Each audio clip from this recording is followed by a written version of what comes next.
Semuanya, gimana kabar kalian hari ini? Semoga lagi sehat-sehat ya. Oke, jadi di video kali ini kita bakal ngomongin sesuatu yang kayaknya semua orang pakai lah, tapi jarang banget kita kirim. Coba tebak, apa yang akan kita bahas? Yap, kita bakal ngebahas soal uang. Coba deh bayangin, zaman dulu tuh orang nggak pakai uang kayak sekarang. Gimana sih rasanya hidup tanpa uang? Tenang, tenang. Kamu berarti gratisan ya. Tapi sistemnya beda banget. Mulai dari barter, koin logam, uang kertas, sampai sekarang yang serba digital.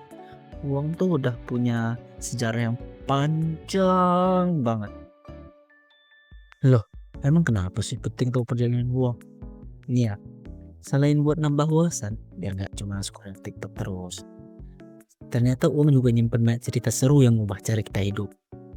Jadi tetap di sini ya sampai akhir video karena kita juga bakal ngomongin detail soal uang digital yang lagi ngaip banget belakangan ini. Udah siap? Oke, langsung aja kita mulai perjalanan balik ke masa lalu. Let's go.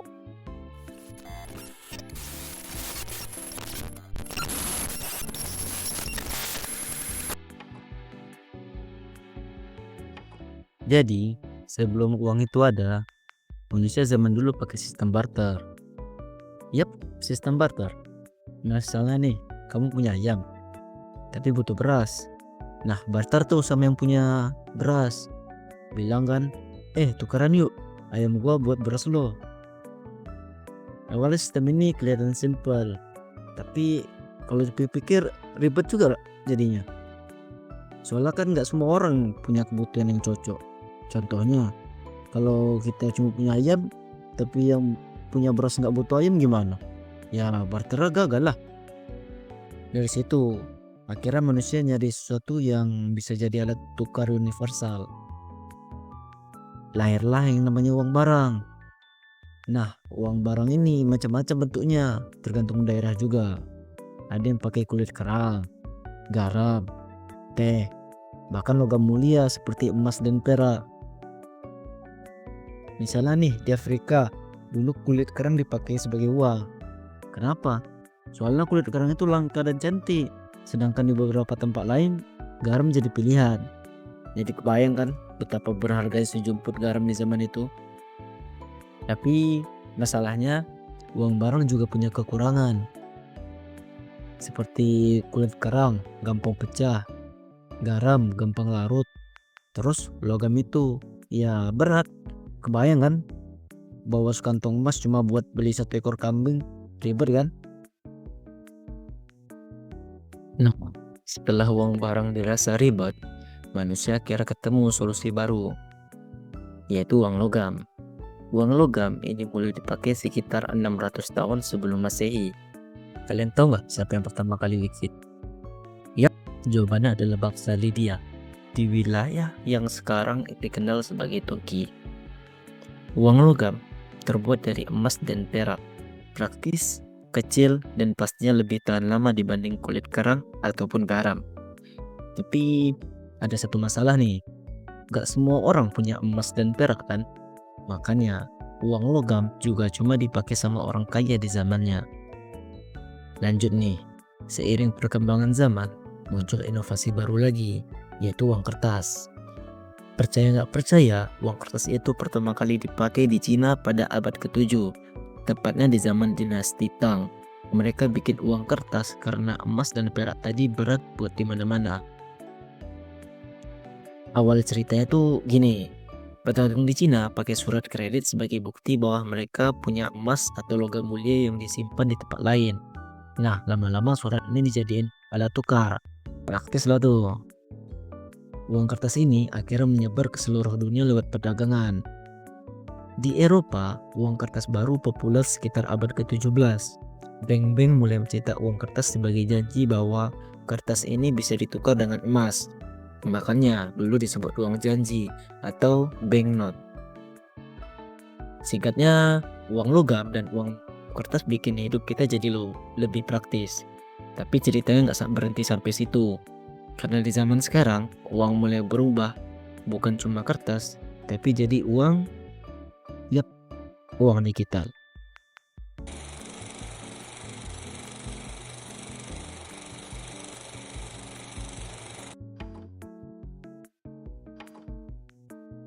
Sekarang kita udah masuk ke era yang paling keren, yaitu era uang digital. Kalau dulu harus ribet tuh bawa emas, logam, atau bahkan kertas untuk jual beli. Sekarang kita cuma perlu smartphone. Uang digital ini nggak ada bentuk fisiknya kayak uang kertas atau koin. Semua datanya disimpan secara elektronik. Contohnya seperti kartu debit, kartu kredit, atau e-wallet kayak OVO, Dana, GoPay, sampai yang lebih canggih lagi kayak mata uang kripto atau sering disebut orang cryptocurrency. Bang, cara kerja uang digital gimana ya? Untuk cara kerja uang digital itu kayak versi modern dari uang kertas lah. Cuma semuanya diproses lewat internet. Misalnya kamu bayar di warung pakai QR code. Saat kamu scan, aplikasi otomatis ngurangin saldo di e-wallet kamu tuh dan langsung ngirim duitnya ke pemilik warung.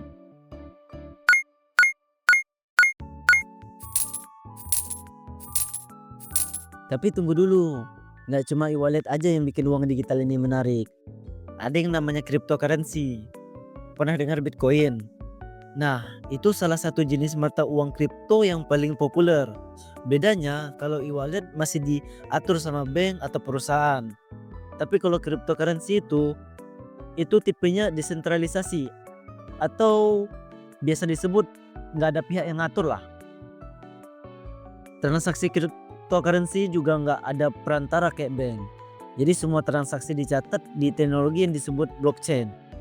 Bayangin aja blockchain itu kayak buku catatan besar yang dicatat sama banyak komputer di seluruh dunia. Jadi lebih transparan dan susah untuk dimanipulasi. Tapi ya meskipun keren, uang digital ini juga banyak tantangan. Misalnya seperti keamanan data, risiko pencurian online, dan perubahan nilai cryptocurrency yang naik turunnya gila-gilaan. Jadi kalau mau pakai uang digital, harus pintar-pintar lah untuk ngelola. Nah, kalau kita rangkum ya, perjalanan uang itu benar-benar mencerminkan perkembangan zaman. Dari uang barang kayak kerang dan garam yang bikin ribet banget tuh buat tukar-menukar. Terus berkembang jadi uang logam dan kertas yang jadi lebih praktis. Sampai akhirnya kita hidup di era yang serba digital.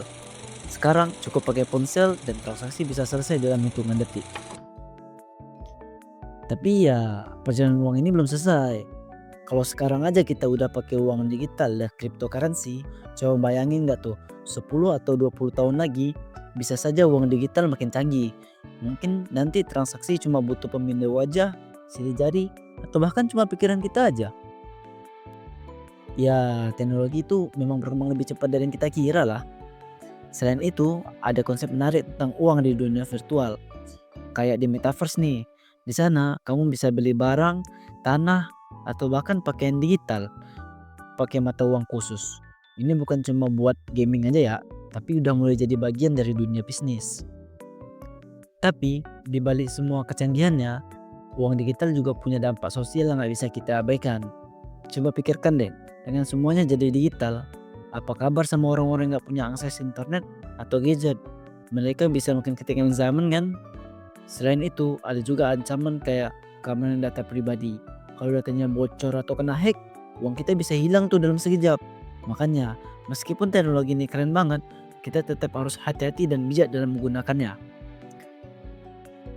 Sekarang yang menjadi pertanyaannya tuh, apa sih bentuk uang di masa depan menurut kalian? Apakah bakal ada mata uang baru yang lebih canggih? Atau mungkin kita nggak butuh uang sama sekali karena semuanya udah otomatis? Yang punya pendapat coba aja tulis di kolom komentar ya. Yang jelas, apapun bentuknya, uang itu cuma alat. Nilai sebenarnya ada di cara kita menggunakannya.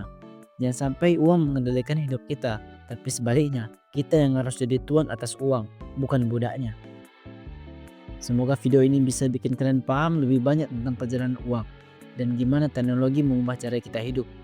Ingat, teknologi itu alat yang canggih, tapi kita lah yang harus belajar beradaptasi.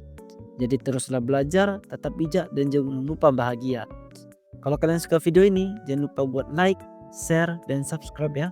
Biar aku makin semangat bikin konten lainnya. Sampai ketemu di video berikutnya. Terima kasih sudah nonton dan see you next time.